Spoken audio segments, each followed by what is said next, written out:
Oui, s'il vous plaît, on va passer de l'autre côté du tracteur New Holland pour parler du principe de la démo sur la récupération et puis aussi présenter des chiffres sur la dérive.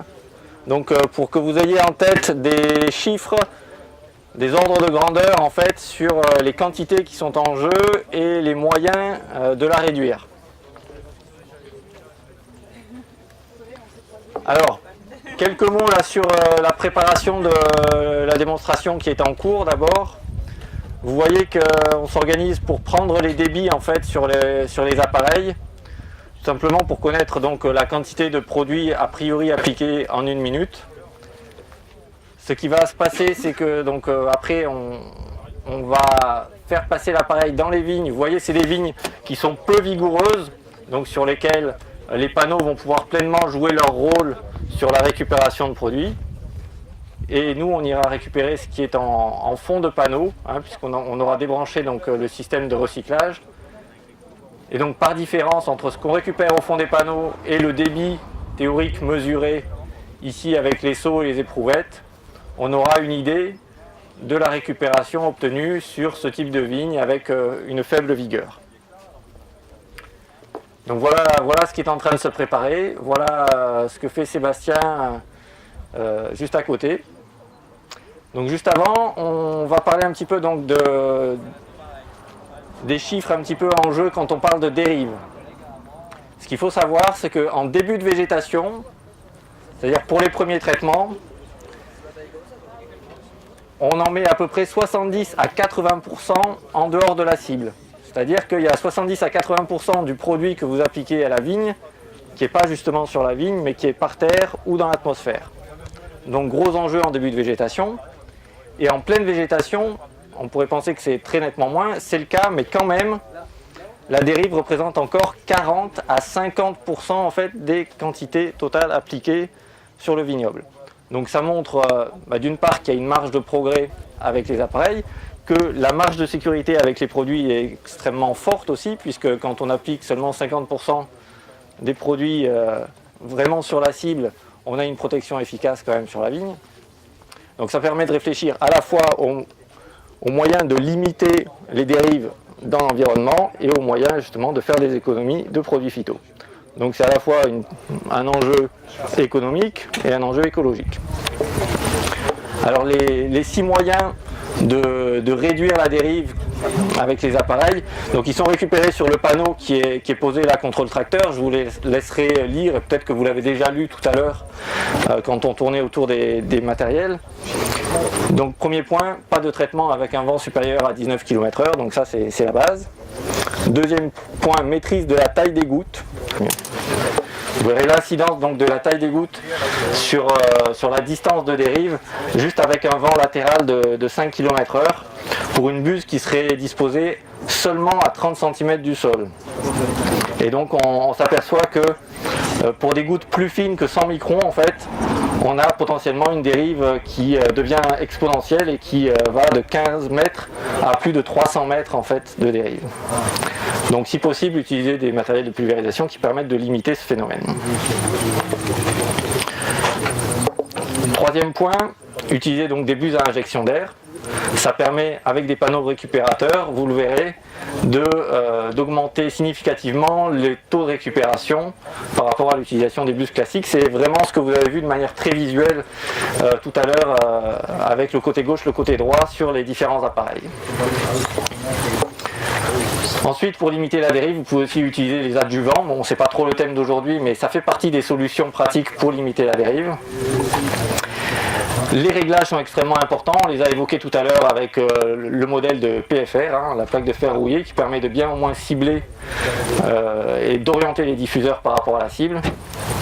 Et enfin, utiliser les panneaux. Et donc je vous laisse regarder un petit peu justement sur les quelques graphiques, les quelques illustrations, l'importance que peut avoir l'utilisation des panneaux sur le taux de récupération en début, en cours de végétation, en fin de végétation. Donc ici la mesure des débits, petite manip très simple que vous pouvez reproduire chez vous en début de saison de préférence pour être sûr que vous partez avec des débits homogènes de chaque côté de l'appareil de pulvérisation. Vous voyez, ça ne demande pas grand chose. démonter les buses, donc avoir les tuyaux libérés pour prendre les débits de manière individuelle et avoir un contrôle maximum sur justement l'homogénéité des débits de chaque côté. On mesure le débit bus par bus, donc on est en train de le faire. Je filme le truc. Merci. Donc là ils sont en train de mesurer le poids, on mesure pendant 1 minute les débits, on récupère, ah oui aussi on met des petits tuyaux là pour pas s'en mettre partout, ça permet de récupérer sans se salir. Et on mesure, on va calculer le volume hectare. Le débit, par exemple, on va savoir que l'appareil fait 4 litres par minute. Après, on va vidanger, on va vider les bacs. On va prendre 1 minute, on va pulvériser. On peut vider, ouais. Et après, on va s'arrêter et mesurer le volume qui a été récupéré dans le bac. Et c'est ce que je vous disais tout à l'heure, une simple règle de 3 permet de calculer le taux de récupération. Avec l'appareil IPCO, ce qu'on a fait, c'est qu'on a mesuré la récupération sur 2 minutes dans chacun des bacs. On l'a divisé par 2 pour faire 1 minute. On a sommé la récupération du bac gauche et droite. Donc ce qu'on avait tout à l'heure, quand on mesurait les débits, on a 3,8 litres qui sortent par minute de l'appareil, qui sont pulvérisés par les buses. Et on a récupéré 0,88 litres par minute. On a fait le ratio, 0,8 divisé par 3,82, ça nous fait une récupération de 23%. Voilà, tout ça pour ça. Donc on a 23% de produit qui est récupéré. Et ce qu'on va faire maintenant, c'est mesurer avec l'autre appareil. On va faire exactement le même exercice. Les collègues ont mesuré les débits. Donc on a pour le duc, on a des débits un peu supérieurs liés au fait qu'on travaille à la même pression mais avec un calibre de buse un peu plus important. On est en orange. Donc on a un débit de 5 litres par minute qui nous fait un volume hectare proche de 200 litres hectare. Et on va mesurer pareil en passant à 3 km/h, mais ça peu importe la vitesse, sur 2 minutes la quantité de produit qu'on va récupérer dans les bacs. Et puis comme ça on pourra comparer les deux appareils en termes de récupération, mais sur le même rang. Ça serait intéressant de le faire sur le même rang parce que voilà. Bon, on va faire l'exercice.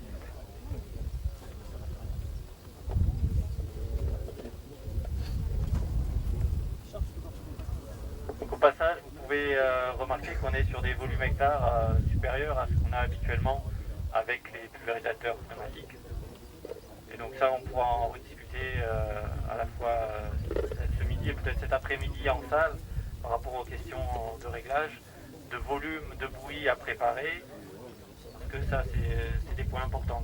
On travaille avec des volumes plus faibles en pneumatique, mais là, avec ces volumes plus importants et compte tenu du volume qu'on peut espérer récupérer avec les panneaux, il y a un petit calcul à faire, il y a un petit pari en fait sur le taux de récupération envisageable pour préparer le volume de bruit le plus juste.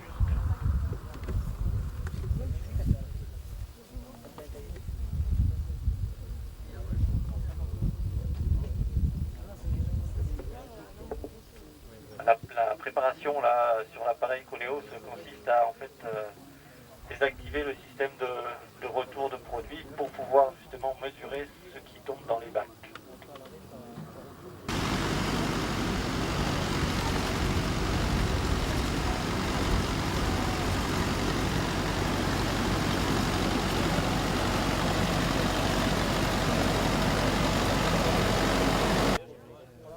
Voilà, c'est la dernière étape avant d'avoir le taux de récupération. Ils sont en train de récupérer ce qu'il y a dans les bacs, au fond des bacs. Et alors je rappelle que tout à l'heure on avait un débit proche de 5 litres par minute. Et donc là le volume qu'ils vont récupérer va nous donner le pourcentage de récupération. Donc on vient d'avoir les résultats qu'on a mesurés là en termes de récupération. Et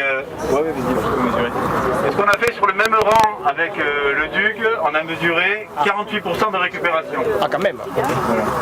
Donc c'est un bon score ou chiffre, 23, ça fait 2%. On est quand même sur une végétation, quasiment une pleine végétation, bien qu'on soit sur une parcelle peu vigoureuse. Mais quand même, ça veut dire que là, à ce stade-là, rien que mécaniquement, on a répondu, en appliquant une pleine dose normale, on a répondu aux objectifs du plan Ecophyto sur la parcelle peu vigoureuse, rien qu'en récupérant. Donc ça permet de voir tout le potentiel qu'il y a sur les techniques d'application. Donc voilà, bon, c'est pas la peine d'en dire beaucoup plus. Donc, en gros, 50% de récupération en utilisant en même temps une pleine dose sur la végétation. C'est ça qui est intéressant, c'est qu'on ne réduit pas la dose sur la végétation.